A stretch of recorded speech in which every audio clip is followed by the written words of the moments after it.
Bonsoir à toutes et à tous, ravie de vous retrouver cette nuit sur le canapé de voyage au bout de la nuit pour ces quelques heures de lecture quotidienne. Je vous accompagne ce soir sur D8 jusqu'aux toutes premières lueurs du jour.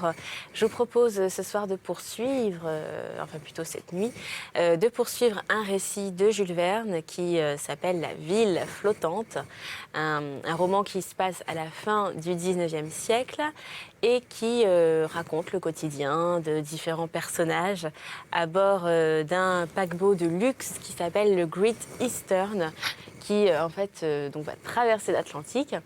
L'histoire commence sur le port de Liverpool, dans le nord de l'Angleterre, et nous emmènera jusqu'à New York, où on fera la connaissance de plusieurs personnages à bord, tous aussi insolites les uns que les autres.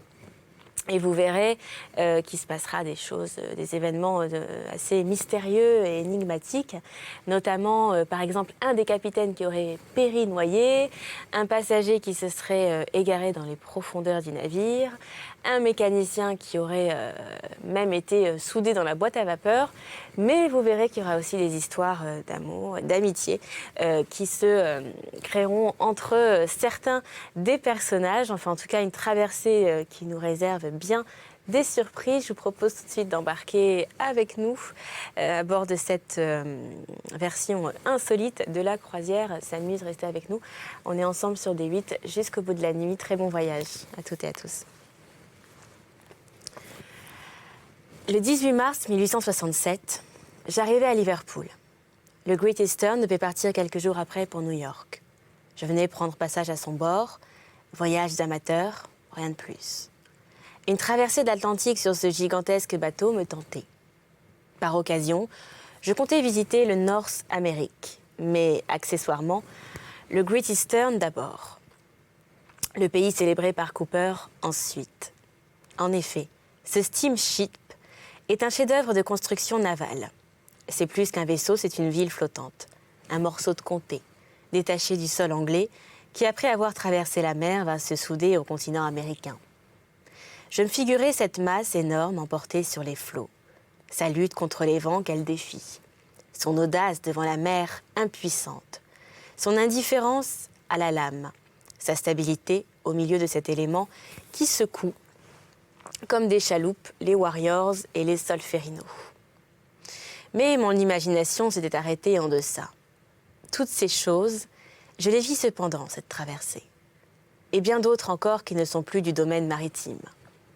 Si le Great Eastern n'est pas seulement une machine nautique, c'est un microcosme et s'il emporte un monde avec lui, un observateur ne s'étonnera pas d'y rencontrer comme sur un plus grand théâtre, tous les instincts, tous les ridicules, tous les passions des hommes.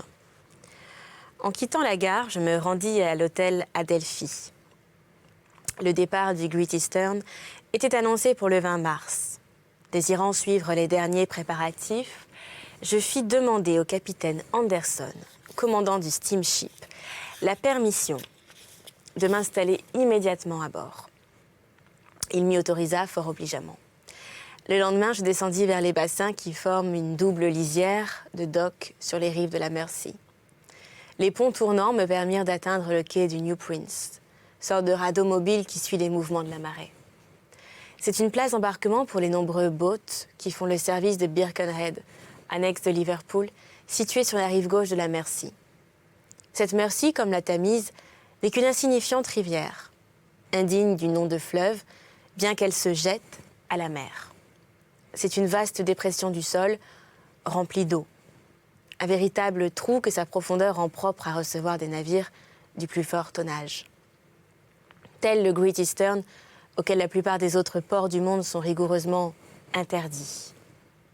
Grâce à cette disposition naturelle, ces ruisseaux de la Tamise et de la Mersey ont vu se fonder presque à leur embouchure deux immenses villes de commerce, Londres et Liverpool. De même, et à peu près pour des considérations identiques, Glasgow, sur la rivière Clyde. À la cale de New Prince, chauffait un tender, un petit bateau à vapeur affecté au service du Great Eastern. Je m'installai sur le pont déjà encombré d'ouvriers et de manœuvres qui se rendaient à bord du steamship. Quand 7 heures du matin sonnèrent à la tour Victoria, le tender largua ses amarres et suivit à grande vitesse le flot montant de la Mersey. À peine avait-il débordé que j'aperçus sur la cale un jeune homme de grande taille, ayant cette physionomie aristocratique qui distingue l'officier anglais.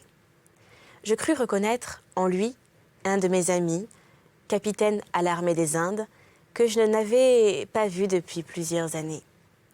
Mais je devais me tromper car le capitaine McElwyn ne pouvait avoir quitté Bombay. Je l'aurais su. D'ailleurs, McElwyn était un garçon gai, insouciant, un joyeux camarade. Et celui-ci, s'il offrait à mes yeux les traits de mon ami, semblait triste et comme accablé d'une secrète douleur. Quoi qu'il en soit, je n'eus pas le temps de l'observer avec plus d'attention, car le tender s'éloignait rapidement.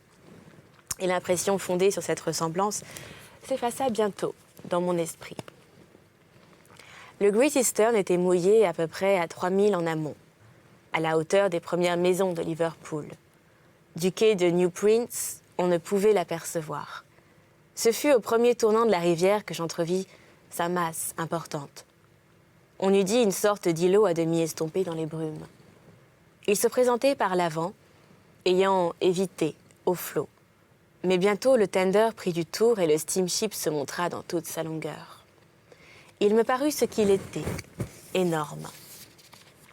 3 ou 4 charbonniers accostés à ses flancs lui versaient par ses abords percés au-dessus de la ligne de flottaison leur chargement de houille. Près du Great Eastern, ces 3 mâts ressemblaient à des barques. Leur cheminée n'atteignait même pas la première ligne des hublots évidés dans sa coque. Leurs barres de perroquet ne dépassaient pas ses pavois. Le géant aurait pu hisser ses navires sur son porte-manteau en guise de chaloupe, à vapeur. Cependant, le tender s'approchait. Il passa sous l'étrave droite du Great Eastern, dont les chaînes se tendaient violemment sous la poussée du flot. Puis le rangeant à bâbord, il stoppa au bas du vaste escalier qui serpentait sur ses flancs. Dans cette position, le pont du tender affleurait seulement la ligne de flottaison du steamship. Cette ligne qu'il devait atteindre en pleine charge et qui émergeait encore de 2 mètres. Cependant, les ouvriers débarquaient en hâte et gravissaient ces nombreux étages de marche qui se terminaient à la coupée du navire.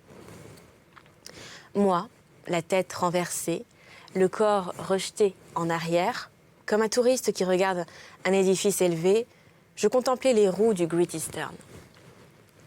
Vues de côté, ces roues paraissaient maigres, émaciées, bien que la longueur de leur pale fût de 4 mètres, mais de face, elles avaient un aspect monumental.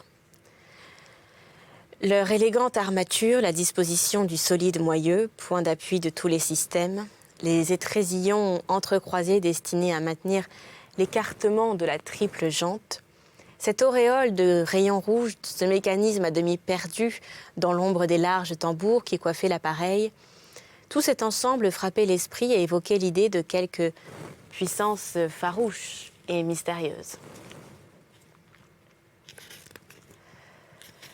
Avec quelle énergie ces pales de bois, si vigoureusement boulonnées, devaient battre les eaux que le flux brisait en ce moment contre elles. Quel bouillonnement de nappes liquides quand ce puissant engin les frappait coup sur coup. Quel tonnerre engouffrait dans cette caverne des tambours, lorsque le Great Eastern marchait à toute vapeur sous la poussée de ses roues, mesurant 53 pieds de diamètre et 166 pieds de circonférence, pesant 90 tonneaux et donnant 11 tours à la minute. Le tender avait débarqué ses passagers. Je mis le pied sur les marches de fer cannelées et quelques instants après, je franchissais la coupée du steamship. Le pont n'était encore qu'un immense chantier livré à une armée de travailleurs. Je ne pouvais me croire à bord d'un navire. Plusieurs milliers d'hommes, ouvriers, gens de l'équipage, mécaniciens, officiers, manœuvres, curieux, se croisaient, se coudoyaient sans se gêner. Les uns sur le pont, les autres dans les machines, ceux-ci courant les roufles, ceux-là éparpillés à travers la mâture, tous dans un pêle-mêle qui échappe à la description. Ici, des grues volantes enlevaient d'énormes pièces de fonte. Là, de lourds madriers étaient hissés à l'aide de treuils à vapeur au-dessus de la chambre des machines, se balançait un cylindre de fer, véritable tronc de métal, à l'avant, et les vergues montaient en gémissant le long des mâts de hune. À l'arrière se dressait un échafaudage qui cachait sans doute quelque édifice en construction. On bâtissait, on ajustait, on charpentait, on gréait, on peignait au milieu d'un incomparable désordre. Mes bagages avaient été transbordés. Je demandai le capitaine Anderson. Le commandant n'était pas encore arrivé, mais un des stewards se chargea de mon installation et fit transporter mes colis dans une des cabines de l'arrière.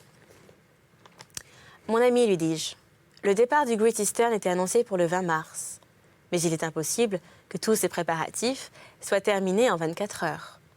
Savez-vous à quelle époque nous pourrons quitter Liverpool ? À cet égard, le steward n'était pas plus avancé que moi. Il me laissa seule. Je résolus alors de visiter tous les trous de cette immense fourmilière et je commençai ma promenade comme eût fait un touriste dans quelque ville inconnue. Une boue noire, cette boue britannique qui se colle au pavé des villes anglaises, couvrait le pont du steamship. Des ruisseaux fétides, serpentés, çà et là.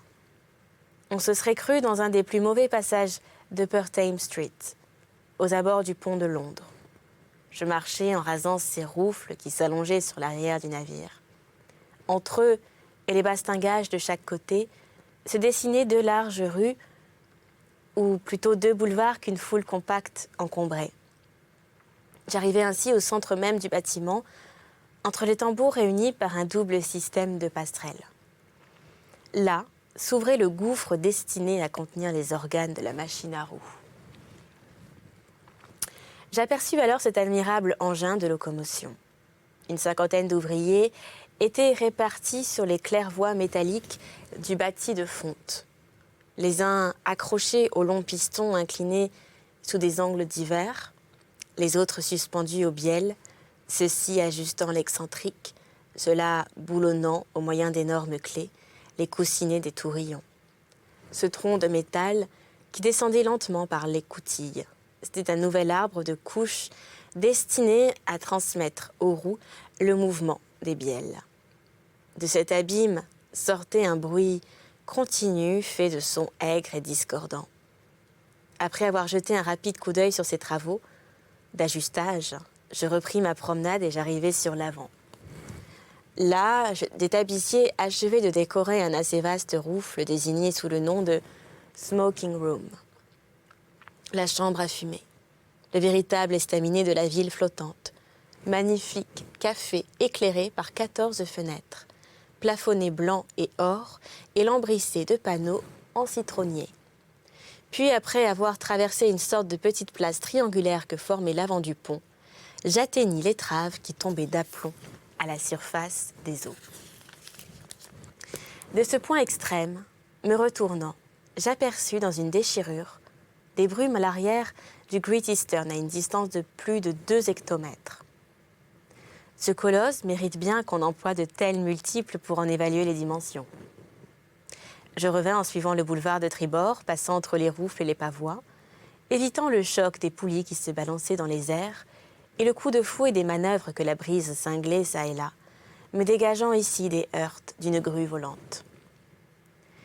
Et plus loin, des scories enflammées qu'une forge lançait comme un bouquet d'artifice. J'apercevais à peine le moment des mâts, hauts de 200 pieds, qui se perdaient dans le brouillard auquel les tenders de service et les charbonniers mêlaient leur fumée noire. Après avoir dépassé la grande écoutille de la machine à roues, je remarquai un petit hôtel qui s'élevait sur ma gauche. Puis la longue façade latérale d'un palais surmonté d'une terrasse dont on fourbissait les garde-fous. Enfin, j'atteignis l'arrière du steamship, à l'endroit où s'élevait l'échafaudage que j'ai déjà signalé. Là, entre le dernier roufle et le vaste caillebotis, au-dessus duquel se dressaient les 4 roues du gouvernail, des mécaniciens achevaient d'installer une machine à vapeur. Cette machine se composait de 2 cylindres horizontaux et présentait un système de pignons, de leviers, de déclics qui me sembla très compliqué. Je n'en compris pas d'abord la destination, mais il me parut qu'ici, comme partout, les préparatifs étaient loin d'être terminés. Et maintenant, pourquoi ces retards? Pourquoi tant d'aménagements nouveaux à bord du Great Eastern, navire relativement neuf? C'est ce qu'il faut dire en quelques mots. Après une vingtaine de traversées entre l'Angleterre et l'Amérique, et dont l'une fut marquée par des accidents très graves, l'exploitation du Great Eastern avait été momentanément abandonnée. Cet immense bateau, disposé pour le transport des voyageurs, ne semblait plus bon à rien et se voyait mis au rebut par la race défiante des passagers d'outre-mer. Lorsque les premières tentatives pour poser le câble sur son plateau télégraphique eurent échoué, un succès dû en partie à l'insuffisance des navires qui le transportaient, les ingénieurs songèrent au Great Eastern. Lui seul pouvait emmagasiner à son bord ses 3400 km de fil métallique, pesant 4500 tonnes. Lui seul pouvait, grâce à sa parfaite indifférence à la mer, dérouler et immerger cet immense grelin. Et pour arrimer ce câble dans les flancs du navire, il fallut des aménagements particuliers. On fit sauter 2 chaudières sur 6 et une cheminée sur 3 appartenant à la machine de l'hélice. À leur place, de vastes récipients furent disposés pour y lover le câble d'une nappe d'eau, préservée des altérations de l'air. Le fil passait ainsi de ces lacs flottants à la mer sans subir le contact des couches atmosphériques. L'opération de la pose du câble s'accomplit avec succès et le résultat obtenu, le Great Eastern fut relégué de nouveau dans son coûteux abandon. Survint alors l'exposition universelle de 1867. Une compagnie française, dite Société des affréteurs du Great Eastern, à responsabilité limitée, se fonda au capital de 2 millions de francs, dans l'intention d'employer le vaste navire au transport des visiteurs transocéaniens. De là, nécessité de réapproprier le steamship à cette destination, nécessité de combler les récipients et de rétablir les chaudières, nécessité d'agrandir les salons que devaient habiter plusieurs milliers de voyageurs et de construire ces roufles contenant des salles à manger supplémentaires. Enfin, aménagement de 3000 lits dans les flancs de la gigantesque coque. Le Great Eastern fut affrété au prix de 25 000 francs par mois. 2 contrats furent passés avec G. Forrester & Co. de Liverpool. Le premier au prix de 538 750 francs pour l'établissement des nouvelles chaudières de l'hélice. Le second au prix de 662 500 francs pour réparation générale et installation du navire. Avant d'entreprendre ces derniers travaux, le Board of Trade exigea que le navire fût passé sur le grill, afin que sa coque pût être rigoureusement revisitée. Cette coûteuse opération faite, une longue déchirure du bordé extérieur fut soigneusement réparée à grands frais. On procéda alors à l'installation des nouvelles chaudières. On dut changer aussi l'arbre moteur des routes qui avait été faussé pendant le dernier voyage. Cet arbre coudé en son milieu pour recevoir la bielle des pompes fut remplacé par un arbre muni de 2 excentriques, ce qui assurait la solidité de cette pièce importante sur laquelle porte tout l'effort.